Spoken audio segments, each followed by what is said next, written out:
All right, well, welcome everybody, and my job here is quick and easy. What I am here to do is to say thank you.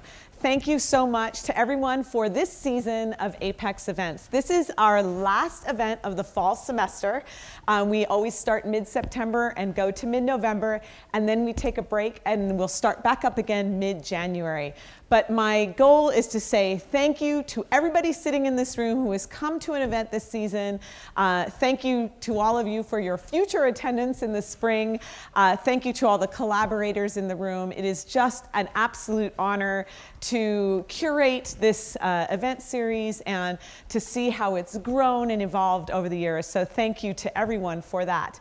We will start up mid-January, and if any students are interested and are looking for an extra credit, we do have the pass-fail class, which does amazing things for your GPA. Pass-fail classes are great for that, and that's CONV 2010, and all you do is attend the events. So if you're interested and looking for an extra credit, please check that out. We'd love to have you.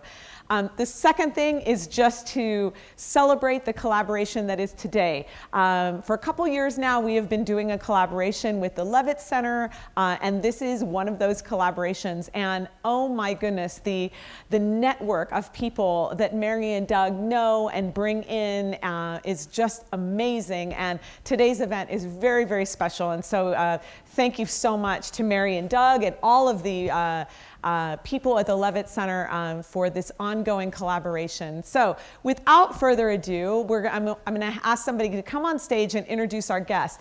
I did want to mention one additional thing, and that is that Steve's remarks, we have had several copies bound for you. If you like to take one home, they will be available free to you to take after the event at our normal book signing spot. So if you're interested and really want to follow up on some of the things he said or dig a little deeper, those will be available to you. So to introduce our guest today, I'd like to welcome to the stage SUU faculty member Doug Bennett.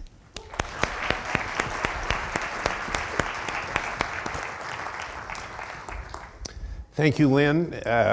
Thank you to Mary and the Levitt Center and to all of you for being here. It's a great pleasure for me to introduce my friend Steve Blumenthal. You will get today a master class in political science. Steve is a graduate of Johns Hopkins University, the Rutgers College of Law, Vice President, Securities Industry Association, Counsel, United States House of Representatives. At a time when our country was experiencing great difficulty in the housing market, Steve was named by the President to be the acting director of the Office of Federal Housing Enterprise Oversight. Sounds boring. It's not boring. The actions of that agency affect every one of us. And in the housing crisis of 2007-8, every one of us experienced a diminution in the value of our homes. That was a result of policy. That was a result of politics. Steve alerted the White House to the danger, told the truth, and for that he was fired. His career is a cautionary and instructive tale of Washington politics at the intersection of regulation, legislation, and economics. There is no one better to address these issues, and to do so, I'm delighted to 30 years ago we met. I'm delighted to welcome my friend Steve Blumenthal to SUU. Please join me.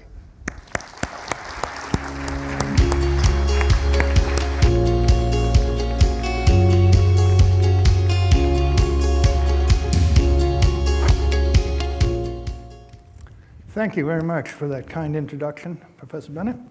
I'd like to start with a bunch of thank yous. First, I'd like to thank Southern Utah University and the Levitt Center and the A.P.E.X team for this opportunity to speak today. I'd particularly like to thank Professors Vartan, Bennett, and Jacobson for their help, as well as Mary Bennett, the director of the Levitt Center.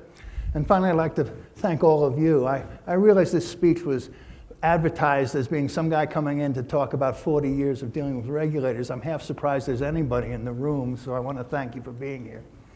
My goal today is to give you some insight into the toughest, Take no prisoners, no second place winner, winner takes all, competitive environment in the legal and political system in this country, big league regulatory relations in Washington, D.C.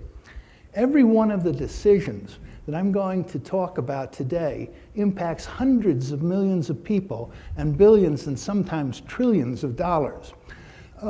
Ms. Bennett informs me that some of the students are interested in exploring Washington careers. I want to encourage you in that.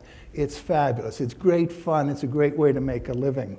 But there is a dark side, and you'll hear about that today. The best two bits of advice I got when I first went to Washington was, one, publicity is followed by a jail sentence, and two, in Washington, your friends are the people who stab you in the front. So buckle up your seatbelts, and we're going to go for a ride, so let's roll. In political science, you usually begin by studying the structure of government, probably along the lines of the first three articles of the Constitution. Article 1 is the legislature of the Senate and the House of Representatives. I'm going to use the term houses of Congress or members of Congress. Usually that refers to the House of Representatives, but I want you to think of it as the House and the Senate just for shorthand. The Article 2 is the executive, the President of the United States and the cabinet offices, and Article 3 is the judiciary, the Supreme Court of the United States. Today we're going to deal with the fourth part of government, the federal regulatory bureaucracy, the swamp, the deep state. The framers of the Constitution created three co-equal branches of government. Co-equal meaning that each one had specific authorities which were protected from intrusion by the other branches. The overriding principle of our government structure in the Constitution is checks and balances. Each branch of the government needs the cooperation of the other branches to work. For example, the House and the Senate must pass exactly the same bill for it to become law, in effect giving each house a veto over the actions of the other. Bills once passed by Congress must be signed by the president. If the president vetoes a bill, they can still be, it requires supermajorities of both houses. Presidential appointees to agencies must be confirmed by the Senate. The Supreme Court depends upon the executive branch to enforce its orders and decisions. And acts of Congress, which are deemed unconstitutional by the Supreme Court, are void, checks and balances. But among the equals, some were more equal than others. It's clear the founders expected the majority of governing to be done by the legislatures, not by the executive orders of some king or queen-like president. Some scholars even argue that the Constitution has a bias towards the House of Representatives. They point to the constitutional provision that all revenue-raising measures, tax bills, must originate in the House. Having fought a war over taxation without representation, the Constitution wanted the people who taxed to be most directly answerable to the people who are taxed, hence the House bias. Because from the very first days of the Republic, the House has been directly elected by the people. In the early days of the Republic, the Senate was not. The senators were appointed by state legislatures. It wasn't until 1913 that senators were directly elected. And of course, to this day, the president is not directly elected. One of the things the founding fathers never saw or foresaw was the growth of the size and importance of the federal bureaucracy, in effect, a fourth branch of government. Today, there are 435 members of the House of Representatives. There are 100 senators, there's one president, there are 9 Supreme Court justices. That's 545 people. There are currently 2.3 million civilian federal employees. Do the math. 545 versus 2.3 million. Who's making the decisions for government? Today, actually, no one knows how many federal agencies there are. The last time they counted was 2015. There were 430 agencies at that time with 2.1 million people. Today it's 2.3 million. And they regulate everything from atomic energy to toilets. Now, you probably didn't realize you lived in a country with so much regulation. There's federal regulation of toilets. Well, there is. The toilet tank is limited to 1.6 gallons by the Energy Policy Act of 1992 and Environmental Protection Agency regulations. Adopted there too. Well, agencies come in a number of different forms, and then it can get quite complex. Today we're going to deal with only 3. The first are the executive agencies. This is simple. These are the agencies that are part of the 15 cabinet-level departments in the president's cabinet, the executive branch. The Internal Revenue Service, for example, is an executive agency because it's part of the Department of Treasury. The second group are called independent agencies. Well, independent of whom? Independent of the executive. These are creatures of Congress. They are created by specific authorizing statutes. They have their own budgets and their own authorities. In most cases, but not all, the independent agencies are run by bipartisan commissions where the president appoints the chair and a majority of the members, but there are seats reserved on the commission for the minority party, the party that does not control the presidency. And of course, all have to be confirmed by the Senate. An example of an independent agency would be the 5 commissioners of the Securities and Exchange Commission. Although their jurisdiction is stocks and bonds and options and financial transactions, they're not part of the Treasury Department. They're an independent agency with their own authorizing statute and their own budget. Finally, just to make things difficult, there's a hybrid. There are agencies where they're independent agencies within the executive department. My old agency, the Office of Federal Housing Enterprise Oversight, the acronym is OFHEO, which by the way in Spanish means "oh ugly." It was an independent agency in the Department of Housing and Urban Development. Now, you're going to hear more about OFHEO and Fannie and Freddie than you want to as we go on, but the point is you can have an independent agency answering to Congress within an executive department answering to the president. Now, this is an oversimplified view of the agencies, to be sure. I'm sure your professors are saying to themselves, well, what about the Office of Management and Budget, the agency that regulates agencies? I simply don't want to go there today. It becomes too complex and it's not really relevant for us. But I am sure Professor Bennett will be happy to talk to you about the Paperwork Reduction Act of 1995, which is where OMB gets its power, in his class. And I'll tell you, folks, it reads like a novel. Well, why do we need all these agencies and their millions of employees, now known by President Trump's name for them, the swamp? Well, it's quite simple. The subject of regulation is too complex and requires a subtlety for it to be legislated in detail. Bills passed by Congress are often very vague, and they're literally nothing more than statements of policy and grants of authority. Elected representatives cannot possibly know enough about, say, solar power to legislate its regulation in detail. And even if they did, could they also know enough about healthcare, defense, financial services, agriculture, environment, foreign relations, taxes, energy, transportation, telecommunications, agency administration, education, and all the other issues upon which they're called to vote? Obviously not. So let me explain to you how regulations come into being after Congress has passed legislation authorizing the agency to adopt them.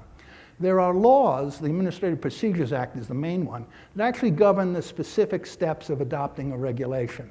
Failure to touch all the bases may result in the invalidation of the regulation at another time by a court. The Administrative Procedures Act is based on 3 principles of the constitutional concept of due process of law: notice, opportunity to be heard, and a final judgment. The first part of the process is notice. In our system, you're not required to guess what the law is. We have to tell you, put you on notice. The second is an opportunity to be heard. In this case, that's the opportunity to comment on the rule proposal, either in oral or written testimony or sending a comment letter. And third is the final agency decision, so you know that now is the time when you have to appeal if you wish to. Now, you're probably more familiar with due process in the criminal context, where notice is an indictment and an opportunity to be heard is a trial, and the final decision is a decision of the court. We're just going to stick with the civil side today. First, the regulators publish the proposed regulations that they believe embody the goals of Congress. The document in which this is published is called the Federal Register. And there are so many regulations and proposed regulations that during the Obama administration, the Federal Register was almost 96,000 pages long. It's somewhat shorter today under President Trump, but since no one has ever read that entire document, I'm willing to bet money there's at least one sex scene stuck somewhere there in the middle. Next comes the comment period. This is where companies and the public file thousands of pages of lawyerly written comment letters on the rule proposal. And each and every one of them has to be read at the agency. We're required by law to keep a list of the letter and what it said, a summary of what it said and what we did with it. Now, if enough valid criticism is raised in this process, the agency may very well modify the regulation and repropose it. Well, let me underscore the point that's being made here. Private industry, whose goal is to maximize their profits, by law, is an integral part of writing the regulations that govern themselves. Well, why let the wolves help design the chicken coop? Because like Congress, the people who are in the agencies don't know enough about the substance of these industries to write regulations that would affect them. All they know is the rules and regulations that govern them. Well, people who only know the rules and regulations and don't know the substance can make the all girls have red hair error. The English sentence, all girls have red hair, obeys all the rules of English grammar. If all you knew were the rules, you'd say, yes, it works, this must be true. Obviously, substantively, it's nonsense. Well, regulations have been written with the mentality of the all girls have red hair sentence. The toilet regulation is one of them. 1.6 gallons of water often does not produce enough force to remove the waste, so people flush twice, thus using 3.2 gallons of water because of a 1.6 gallon regulation designed to save water. All girls have red hair. By the way, the all girls have red hair observation is not mine. It's contained in the addenda to George Orwell's masterpiece on bureaucracy, 1984. If it wasn't part of your high school reading list, I suggest you read it now. It's more relevant today than it was in 1949 when it was written. Well, after the comment period closes, final action's taken, and the regulation's officially adopted, and it's published in the 96,000-page Federal Register. The only remaining part of this process that remains is that aggrieved parties can go to Congress or the courts to try and get the regulation overturned. Good luck on that one. There is a whole line of Supreme Court cases that tells the courts to defer to the federal agencies and whenever possible to uphold their decisions. The shorthand for this is the Chevron doctrine. Because the bureaucracy has become so powerful and so frightening to some people as a deep state, that cases are coming before the Supreme Court now challenging the precedent of deferral to the regulatory agencies. Well, this is checks and balances over the fourth branch of government now, and we'll see whether the Supreme Court will restrain the ever-growing powerful bureaucracy. I'll tell you the first few cases that have come up are not positive. The courts don't seem to be terribly willing to restrict the bureaucracy, but we'll see. There are other cases coming. Well, let's talk about Congress's role in regulation. Congress has three roles. First is authorization. They pass laws that create the agencies and give them authority to adopt regulations. The second is budget. They give them money. They pay their employees and their expenses. And the third, most important for us today, is Congress has oversight authority. Each agency is assigned to at least one committee in each of the houses of Congress. And in the course of the year, the executives at the agency will be called before their committee and forced to answer questions about their action or inaction, and to listen to the members of Congress reiterate the policy that they want to see adopted. Let me give you that's really the structure that I wanted to cover for you today. Let's look to experience. Let me give you a picture of what an agency type like me experiences dealing with Congress. Congress could pass a law saying that all the energy generated in the United States by 2030 must be generated by renewable resources, and the Federal Energy Commission must adopt regulations to bring that about. This would roughly be the equivalent of Congress passing a bill telling a federal agency to adopt regulations that will stop the tide from coming in. The chances of it working on the first try approach zero, but somebody who runs for election gets to say that he or she introduced a bill that's going to save the planet. When it doesn't work, they call up the agency and they criticize the agency for its failure. Politicians never admit the legislation was unworkable.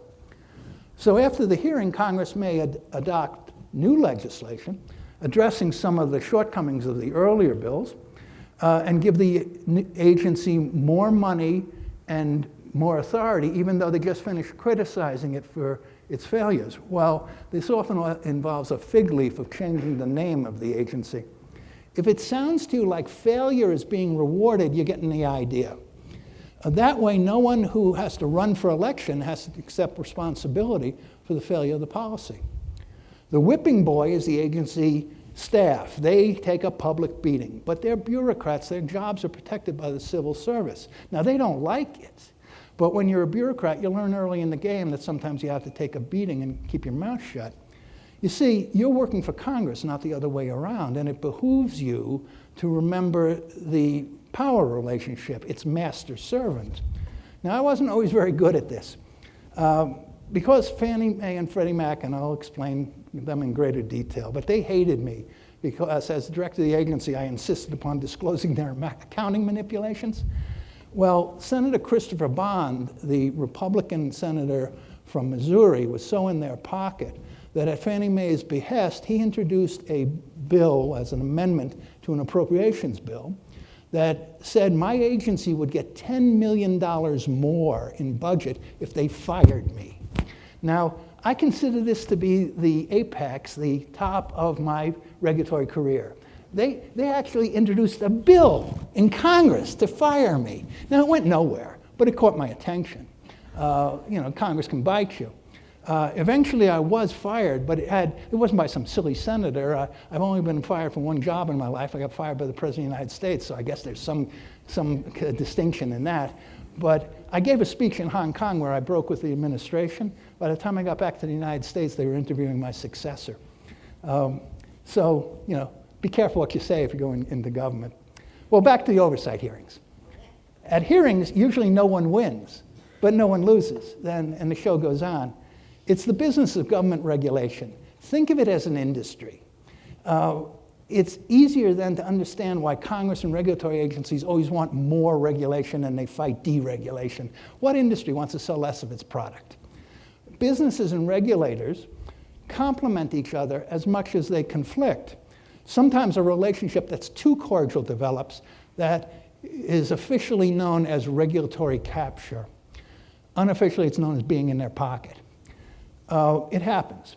On the subject of being in their pocket, Congress is at the top of the list. And I have personal experience with this as well.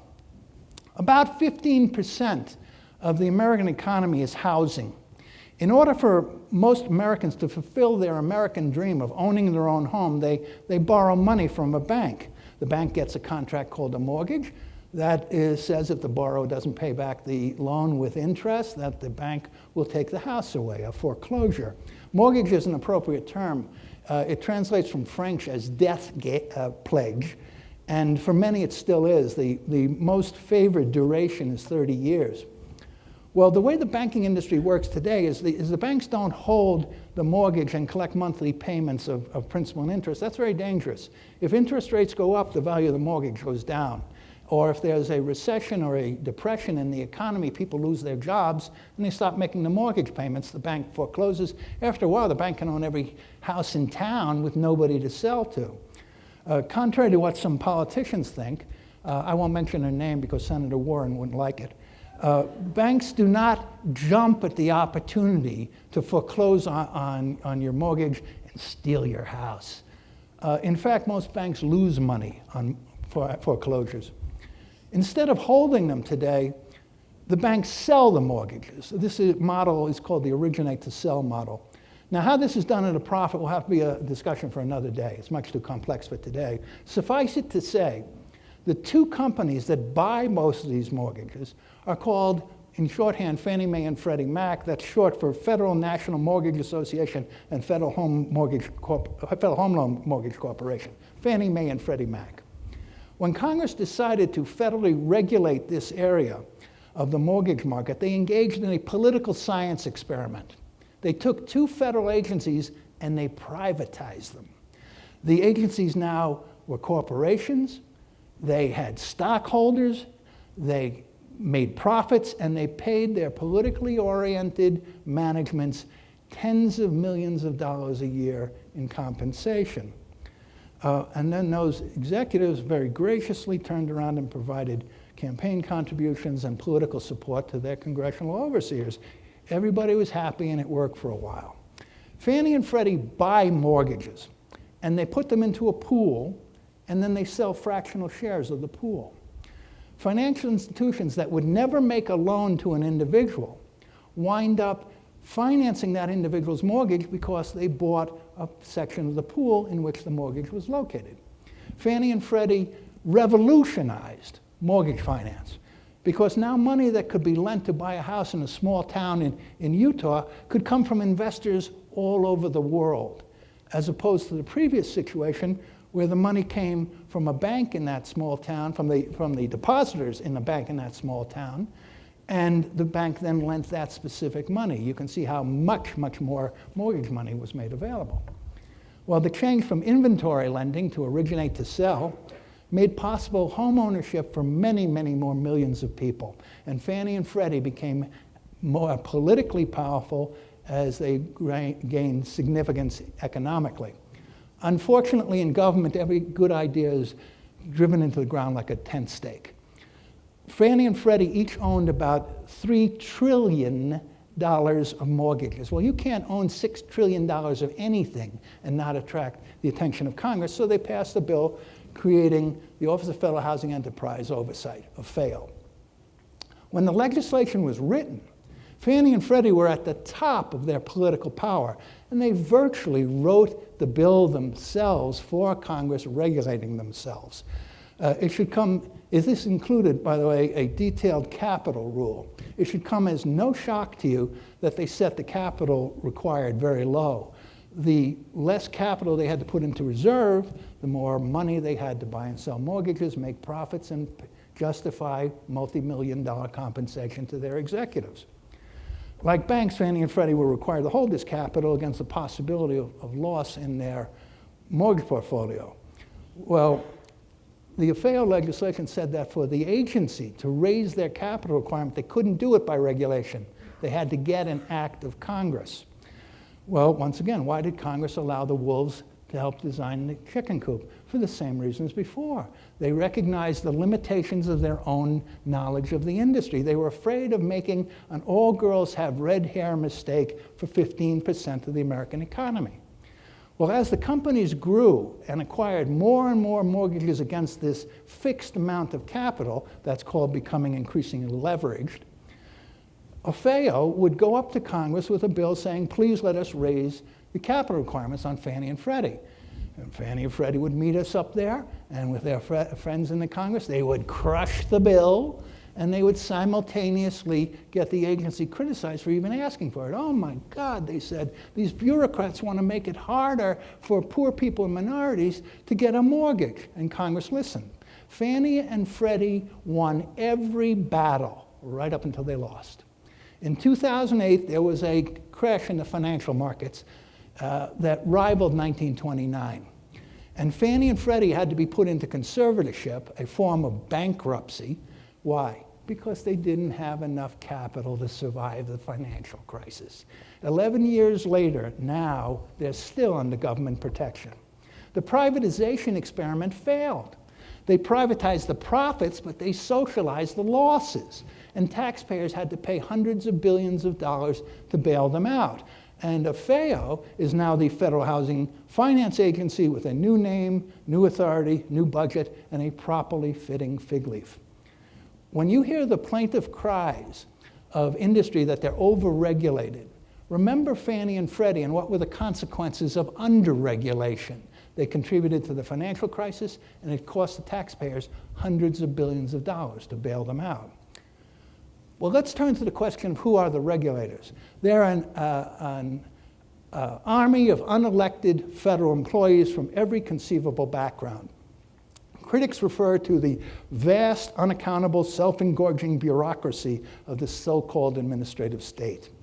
Civil service laws were adopted to protect federal employees and to do away with the earlier practice called patronage, where an elected politician gave jobs to his or her friends and political supporters. When that politician lost an election, everybody lost their jobs. And the newly elected politician would give jobs to his or her political supporters and friends.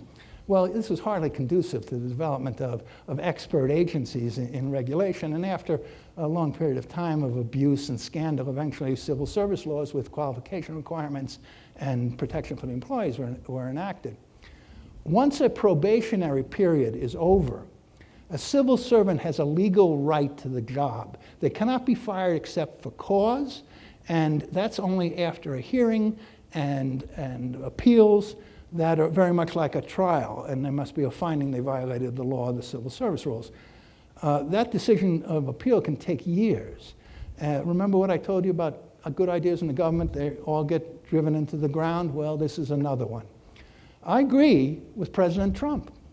The civil service system today is a swamp filled with every form of abuse, not the least of which is the development of what we now call a deep state, where civil servants try to undermine policy decisions with which they disagree, or to direct or even overturn the results of an election. It's so hard to fire a civil servant that people believe they can't be fired. There's actually a documented case on file where a federal employee beat up his supervisor. And when all the hearings and appeals were over, he was disciplined, but he wasn't fired. In a more recent case, 2 FBI agents, Strozik and Page, took time from their extramarital affair to try and throw the election to Hillary Clinton. Both were fired. But since then, one of them, Strozik, has brought an action under the civil service laws saying that his actions were protected by the First Amendment. You see what I mean about how hard it is to fire somebody? Well, the more usual situation is that inadequate or even no work is tolerated by a supervisor because it's simply too hard to fire the employee. Furthermore, it's almost impossible to hold a federal employee liable for actions taken within the scope of his or her authority. There's no negligence in this area, no malpractice. There are a very few cases that establish personal liability for actions taken outside of the scope of authority. The shorthand for this is the Bivens doctrine. But personally, I never found a regulator who was afraid of it. One case involved Ronald Reagan was giving a speech in a hotel in Washington, and there was a heckler in the crowd. The Secret Service went over and removed the heckler from the room. So far, so good. The problem was they took him out in the hallway and beat the daylights out of him. Well, the court said it's probably a little far, and they actually held the Secret Serviceman personally liable, but it takes that kind of a crazy fact situation to make it work. As I told you, I never met anybody who was afraid of it. Now, the person at the top of the agency is not a civil servant. They're a political appointee, most serving at the will of the president, some with a term of years. You serve until your successor is qualified, even if it's after the end of your term of years. The current head of the Federal Election Commission is in the 16th year of her 6-year term. The president nominates the head of the agency, and he or she has to be confirmed by the Senate. You saw the Senate confirmation from hell in the case of Supreme Court Justice Kavanaugh. A 53-year-old man asked questions about what he might have done at a high school party 36 years before. Due process can be in short supply at Senate confirmation hearings. Remember that the next time you go to a party, if you ultimately want to go into politics. And yes, it's an unfortunate truth that the head of the agency is a political appointee who may know nothing about the industry or its regulation for which he or she is now responsible. The current secretary of the Department of Housing and Urban Development is a brain surgeon. Now, Dr. Ben Carson is a very smart guy, but I doubt that they covered a lot of housing policy at the University of Michigan Medical School when he went there. So at this point, my picture of the federal bureaucracy is more than a little negative, and I believe that's accurate. I believe the government is the least efficient or desirable method of accomplishing goals, but it would be unfair to leave it there. First, let's not kid ourselves. You don't want to live in a country without regulation. The push for regulation often comes as a result of scandal in the private sector. In high school, you read the book written by Upton Sinclair called The Jungle.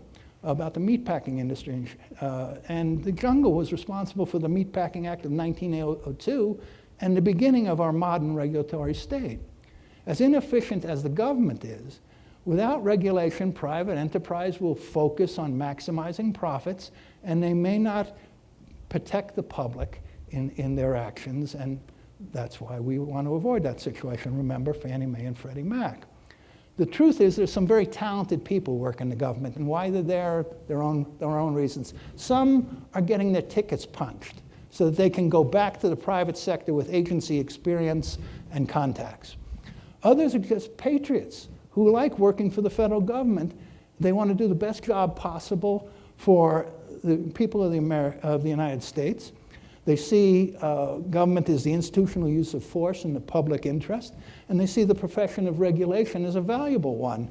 And quite truthfully, they like the power. You don't get to chop heads in the private sector. Well, other talented people are simply there for security. They don't want to work in the competitive environment of the private sector. You see this in particular after there's some blow up in the private sector and people go to work in the government. When Lehman Brothers, a major Wall Street firm, failed, many of their employees went to work at the Securities and Exchange Commission. There are as many reasons to work in the government as there are people who work there. The government is populated with the same spectrum of talent that the private sector is. Finally, yes, there is a finally, how do we reform the system? Well, first we have to recognize that the growth of bureaucracy is the direct result of the American people looking to government to solve their problems. Look at the Social Security system. Instead of saving and investing, many people look to Social Security to secure their retirement. Consequently, the Social Security Administration is 63,000 people big. If you don't want more potentially uncontrollable bureaucracy, you do not want more government programs. What you want is Congress to make political policy decisions that incentivize productive private sector behavior. Let me repeat that. You do not want more government programs. You want policy decisions by Congress that incentivize productive private sector behavior. Certainly there's going to be no system-wide regulatory reform at a time when the political debate is how much socialism is good for the United States. Socialism is quite simply the triumph of the bureaucracy over the individual. Under the rubric, the greatest good for the greatest number, government bureaucrats will make all the decisions concerning priorities that would otherwise be determined by the individuals impacted by them. The decision-making capacity of even 2.3 million people in the government can never equal the decision-making capacity of 300 million people in the country. So over time, the bureaucrats will always get it wrong. Winston Churchill summed this up. He said, "The inherent vice of capitalism is the unequal sharing of blessings. The inherent virtue of socialism is the equal sharing of miseries."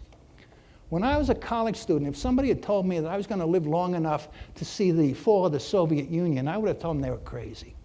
Okay? I'll tell you today that if we elect people to these positions who substitute socialist policies for our capitalist ones, you will live long enough to see the fall of the United States. System change is not what you want. That's revolution. No one really wants revolution. The way you correct the flaws in the system is by addressing those flaws that have become apparent. You rebuild the wall one brick at a time. And if that strikes you as too slow, remember that these are decisions that affect hundreds of millions of people, and every change is always disruptive. Supreme Court Justice Oliver Wendell Holmes once said that in business it's more important that the rule of law be settled than that it be settled right. So politicians are always going to be offering free programs, and each of them will require a bureaucracy to administer it. That's how they gain political power. That's more agencies for them to oversee. It's more funds for them to distribute, including to employees of these agencies who in many cases are unionized. And it's the power to make life decisions for you and me. Well, we have to demand real reform of our elected representatives. We have to reject the lie of the gift they offer us of the free lunch, the free education, free student loans, free health care, free whatever you have. These are all short-term misrepresentations that are used to get them elected that eventually will cost us our freedom. Everything eventually has to be paid for. It's an immutable law of economics. Well, that's my message for today. I hope its presentation about the operation and the flaws of our regulatory system, the swamp, has been of value to you, and I want to wish you the best of luck in school and ultimately in your careers. Thank you.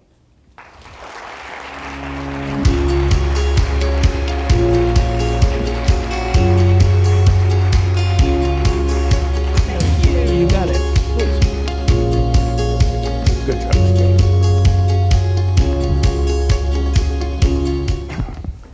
All right, well, thank you so much for your time here and for your remarks today. Your experience is so valuable and it's such an honor to have on our campus. Thank you. Thank you. I'm honored to be here.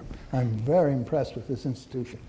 Thank you. Well, we have a few minutes, probably, I think, 2 questions or so. And I would love, you guys have been friends for 30 years. And 30 years. That's amazing. And I would love to see a little bit of interplay between you two because you're both experts in this area. And I imagine, Doug, that you have maybe a question or two to go into a little bit deeper some of these issues with Steve. As is always the case after listening to Steve, I'm so depressed about paying taxes. I've got to figure out a question, but I think I may have a couple. Steve, you spoke of a phrase that we've come to hear in recent years that we didn't hear before, the deep state, Yes. the swamp. We're now in the context of an impeachment hearing where the primary witnesses are coming from the deep state, the swamp. That is to say, the people accusing the president are bureaucrats. This causes some confusion to my students who in our discussions will say to me, but they work for the president. Are the people working for the president undermining the president, and is that what impeachment should be in your opinion? Well, clearly they are undermining the president, which is wholly inappropriate. We are dealing with the subject that's being discussed here of international affairs, foreign affairs. The Constitution makes clear, and Supreme Court justices decisions make clear, that the president is the sole authority, the sole spokesman for the country in terms of dealing with foreign states. And remember, the whole business about the communication here is between the President of the United States and the Prime Minister of the Ukraine. There's no question, it's international relations. Consequently, a bureaucrat, whether it's a diplomat, or, well, a diplomat is not actually a bureaucrat, they're political appointees, but the next level down, State Department employees, Foreign Service officers, criticizing the president publicly in hearings, who cares what they say? It's not their authority to do it. It's exclusively the authority of the president. So there's a very unpleasant aspect to this, and we all know what it is. This particular impeachment is a partisan political effort. As far as the deep state, one of the things that's most frightening about the current events is that we're seeing an undermining of the president by our intelligence community. The CIA, Mr. Brennan, the former director, clearly was running an operation for regime change in the United States. Well, that's against the law. The CIA is required to operate only outside of the boundaries of the United States, and yet it was done. And then it got worse. Our domestic intelligence agency, the Federal Bureau of Investigation, FBI, they were involved in it. Now, they are allowed to spy on Americans. But before they can do it, they have to get a warrant from a special court, the FISA court, Foreign Intelligence Surveillance Act court, which they did. They went and got a warrant. And they got it with a dossier, showing the court this dossier that had been paid for by the Democrats and written by a clown, and yet it got them the warrant they needed, and you wind up with eventually actions being brought against members of the administration. I'll bring this to a close by telling you that, the people who are opposed to President Trump say he's trying to destroy our democracy. That's on both sides of the aisle at this point.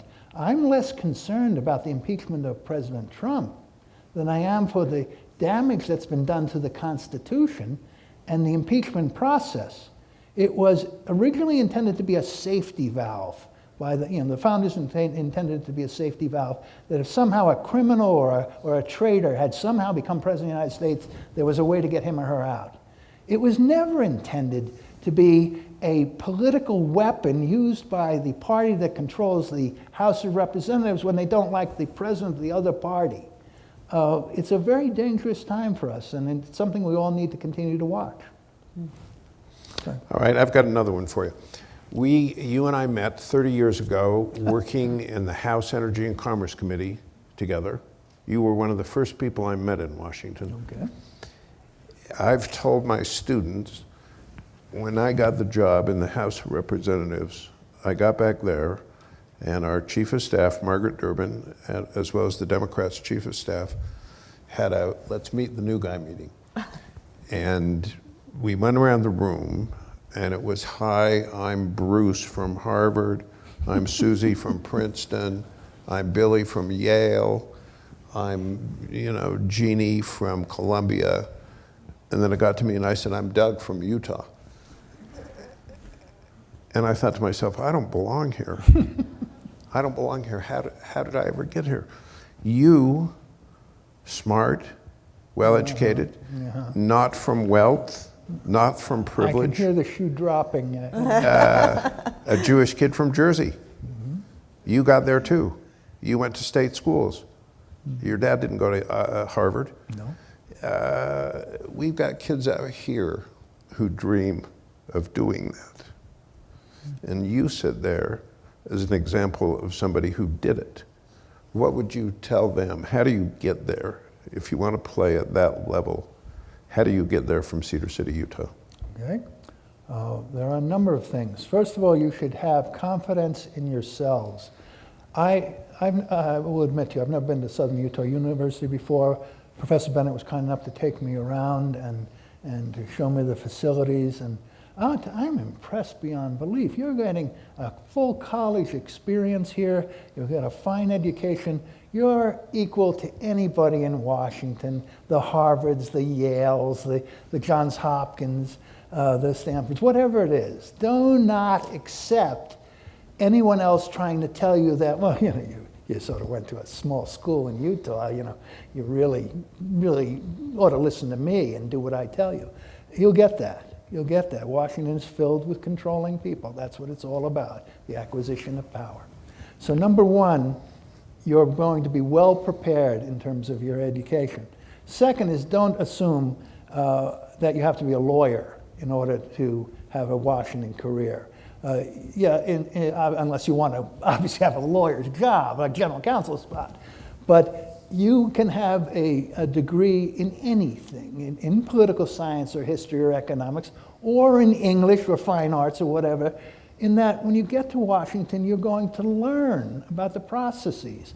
You don't know the rules of the floor of the House of Representatives now, and there's no reason to study them now. You'll learn it when you get there. So do not think that in any way your lack of qualification, you're going to learn what you need. It doesn't hurt to be a lawyer, obviously. Lawyers like to talk to other lawyers, but that's all that is it's part of being, it's the secret lawyer signs that you give another lawyer and they say, oh, he's a lawyer. Do not concern that. And in terms of your classes that you might take, well, you have to think about what you might want to do. Do you want to work in an agency? Or do you want to work, are you hardcore political? Do you want to work in the local, helping to get representatives elected? Certainly not degrees or courses in political science and history and economics will be very helpful to you. If you want to, for example, go to work in Congress on the Ways and Means Committee, the tax writing committees, well, it would behoove you to take accounting. But the truth is just get a well-rounded education so that you speak well, you write well. and then believe in yourself and move forward. That's about the best advice I can give you. Anything else would be specific to a job.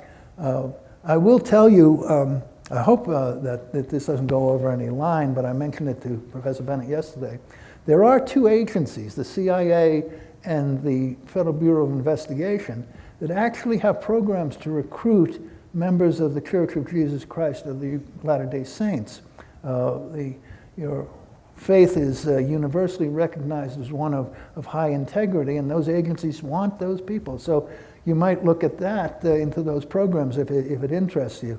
I'm not a big fan, as you can tell from my remarks, of the CIA. These are the lie, cheat, and steal boys. Their job is dirty. It's necessary, but it's dirty, and that's why we require them to do it outside of the United States. But there's great honor and patriotism in serving in the Central Intelligence Agency, if that's what you wish to do. I have one quick question. You mentioned the book 1984 as an essential read, and I was curious, would that be, if there was one book you could recommend or you would mandate that every college student read, would that be it, or would it be something else? I think you hit it right on the target. Absolutely. That we're talking about politics here. That is a book that deals with, what was at that time, a scientific view of manipulation of public opinions. We're at war with Oceania. We've always been at war with Oceania, and all the media would make that statement, and people would come together to have a rally where they yelled at Oceania, except then it would change the next week. They would no longer be Oceania. Now the media would change it where they were great friends. And it bears a lot of resemblance to what we deal with today.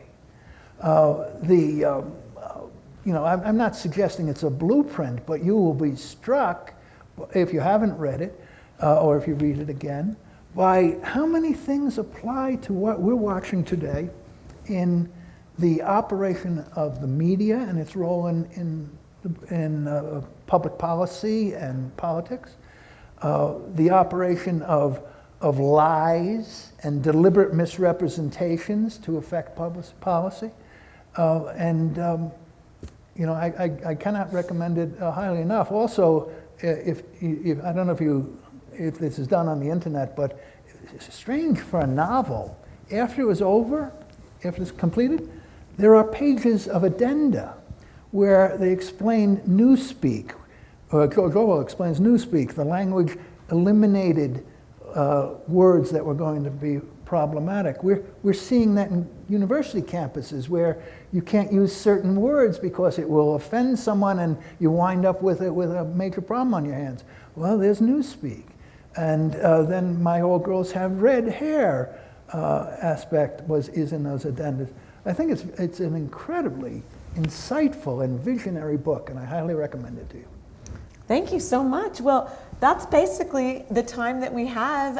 I would like to thank you all for being in attendance today. Thank you so much to Doug and to Mary and to the Levitt Center.